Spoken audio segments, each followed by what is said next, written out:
আপনি যে চেয়ারে বসে বসে কোন ক্রিমিনালি করতেছেন, আপনি গোপনে গোপনে কাদেরকে জামিন করে দিচ্ছেন, গোপনে গোপনে বাংলাদেশ থেকে পালিয়ে যেতে সাহায্য করতেছেন, এটা আমাদের গণমাধ্যম কর্মীদের, মিডিয়ার সাংবাদিকের কাছে স্পষ্ট হয়ে গেছে। কথা বলেন ঠিক না? হেফাজত ইসলাম বাংলাদেশ, হেফাজত ইসলাম ঢাকা মহানগর, আমাদের সুস্পষ্ট দাবি, এই আমাদের ঢাকা শহরের আমাদের মাননীয় চিফ অ্যাডভাইজারের বাসার পাশে থেকে যমুনা ভবন থেকে বলতেছে, আগামী 72 ঘন্টার ভিতরে এই ভারতের দালাল সব মশার বিরুদ্ধে সুরক্ষা দিতে এলো বসুন্ধরা এক্সট্রিম অ্যারোসল, মশার বিরুদ্ধে এক্সট্রিম সুরক্ষা।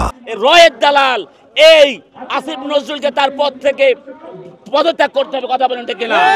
যতক্ষণ পর্যন্ত এই ভারতের দালাল আসিফ নজরুল তার পদ থেকে না সরানো হবে, ততক্ষণ পর্যন্ত হেফাজত ইসলাম বাংলাদেশ, হেফাজত ইসলাম ঢাকা মহানগর, জমিয়ত উলামা ইসলাম বাংলাদেশ, জমিয়ত উলামা ইসলাম ঢাকা মহানগর, আমাদের খেলাফত মজলিস, ছাত্র মজলিস, ছাত্র জমিয়ত, সমস্ত ইসলামী রাজনৈতিক দল, আল্লামা মামুনুল হক, চরমনা পীর সাহেব, এনসিপি সহ সমস্ত রাজনৈতিক দল এবং ছাত্র জনতা বিপ্লব এবং রাজপথে থাকবে। এই কথা বলেন ঠিক কিনা?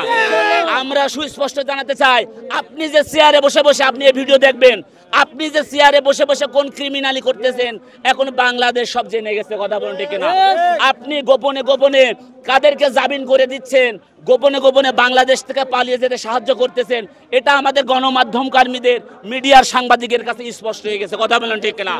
আপনার শাশুড়ি যে কোন পানির মাছ সেও বাংলাদেশের লোক জানে। কথা বলেন না? মেহের আফরোজ শাওন, আমরা আলেম মানুষ বেশি কথা বলতে চাচ্ছি না, হুজুর মানুষ তো, আপনার পুরো ক্যারেক্টার, আপনার পুরো লাইফ হিস্টোরি আমাদের সাংবাদিকদের কাছে আছে, আমাদের গণমাধ্যম কর্মীদের আছে। আপনার শাশুড়ি মেহের আফরোজ শাওন, সে যে কোন কোন কোন কোন মাস্টার মাইন্ড, কোন খেলোয়াড় কার কার বেডে ঘুমায় আপনার এই চেয়ারে আনতে চায়, কোন মেকানিজম করে, এগুলো আমাদের সাংবাদিক সমাজ জানে। কথা বলেন ঠিক কিনা?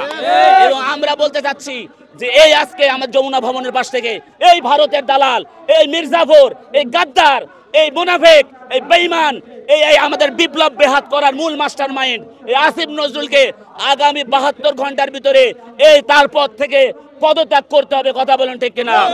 আমরা মাননীয় চিফ অ্যাডভাইজারের কাছে